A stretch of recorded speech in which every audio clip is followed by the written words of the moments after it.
Hey guys, Joe here, the man who wouldn't injure an NBA mascot like a dick. And I'm here to talk about UFC 289. It was fine. Felt a little inconsequential outside of like one fight for me.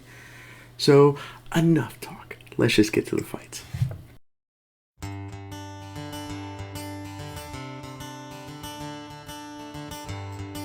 So, main event of the card, we had Amanda Nunes taking on Irene Aldana.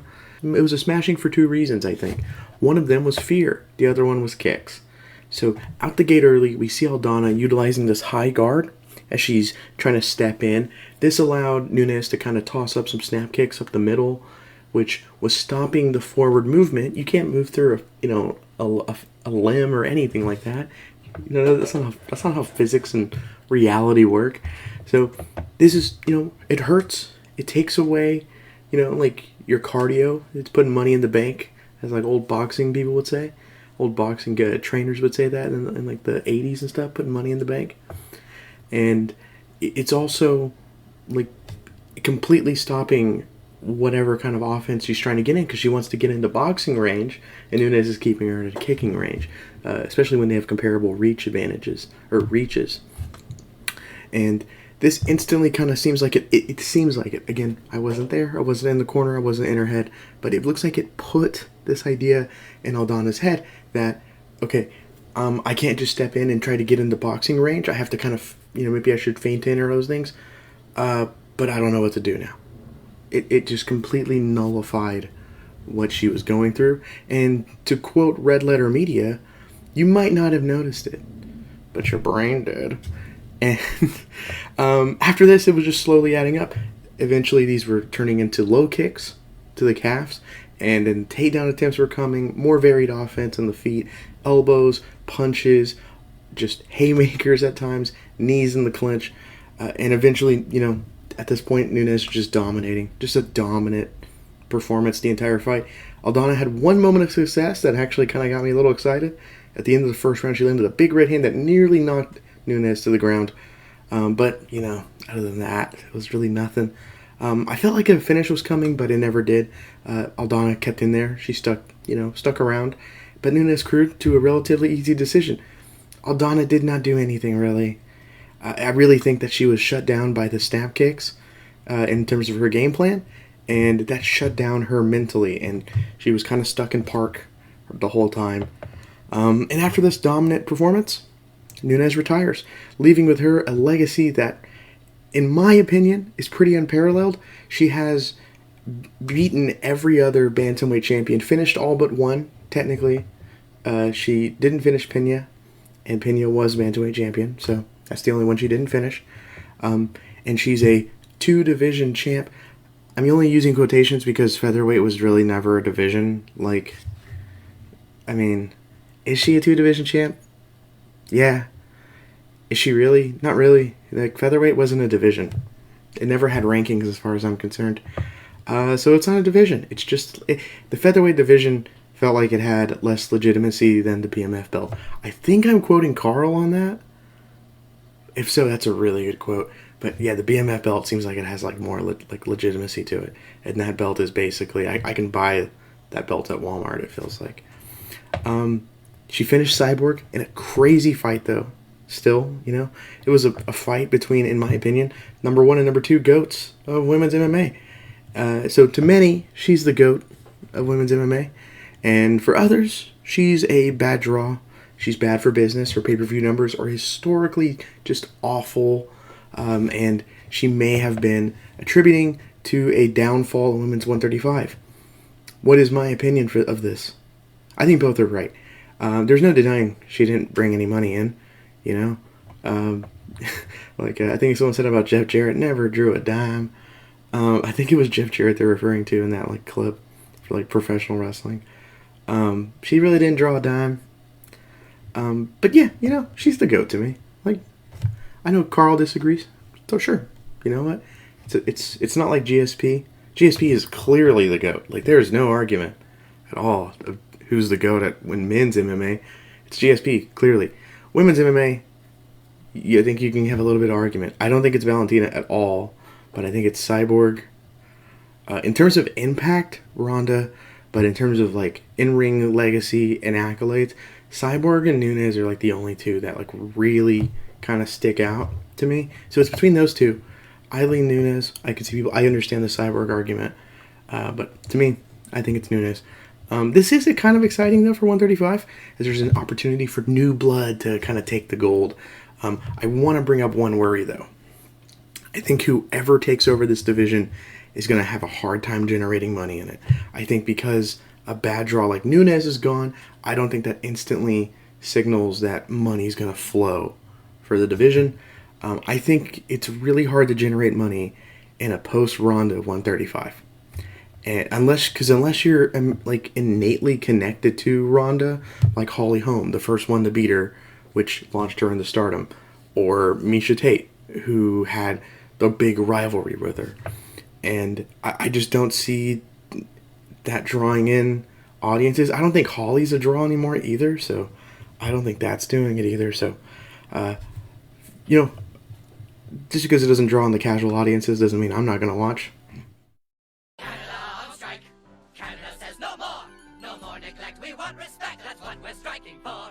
So, for the people's main event, we had Charles Oliveira versus Beneil Dariush, trying to get that long-awaited title shot. Sadly, he was stopped in the first round by TKO. Broke my heart.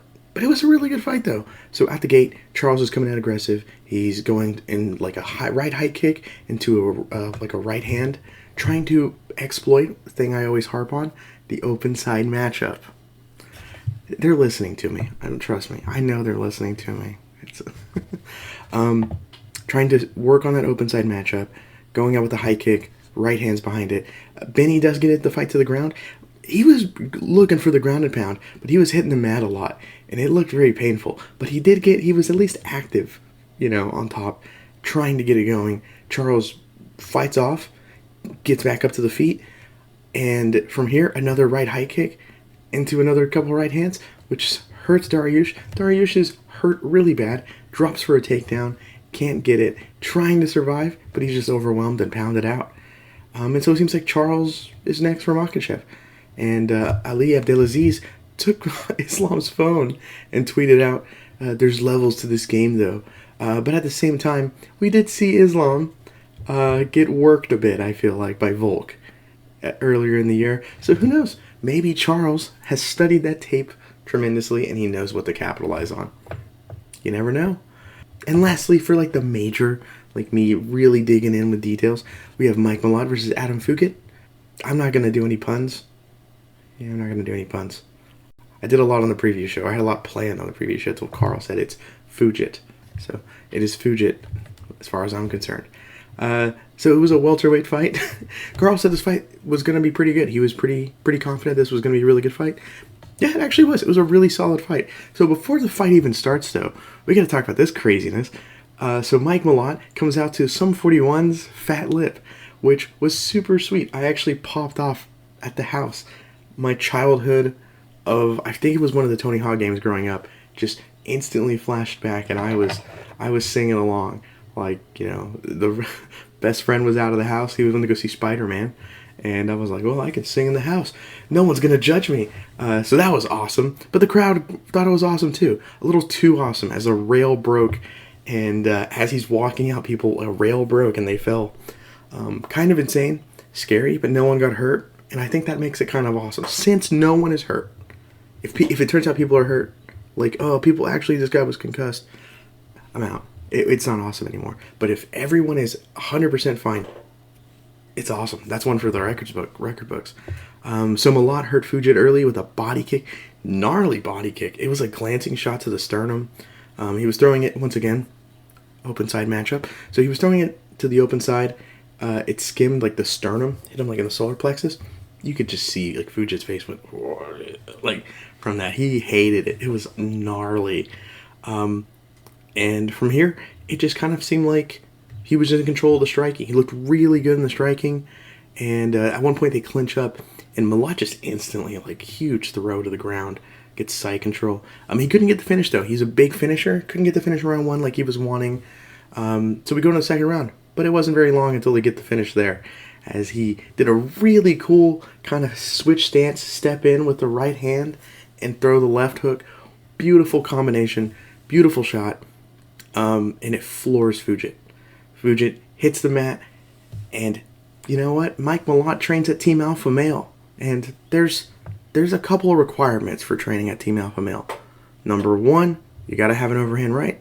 Number 2, TJ Dillashaw's a punk. You have to think that. And 3, you got to have a guillotine. 3 is probably the most prevalent one, because right here, Mike Malott snatches that neck and he cranks it. Good adjustments as Fugit's trying to fight out. He did really good adjustments though for the guillotine, and he gets a submission win in the second round. Really good showing from this young Canadian prospect who wants to be the face of Canadian MMA. More to you. That said, I got to bring this up. I can't let good things lie, apparently. The UFC, the commentators were saying, like, this is Dana White's if you know, you know, or, like, now you know fight or whatever on the card.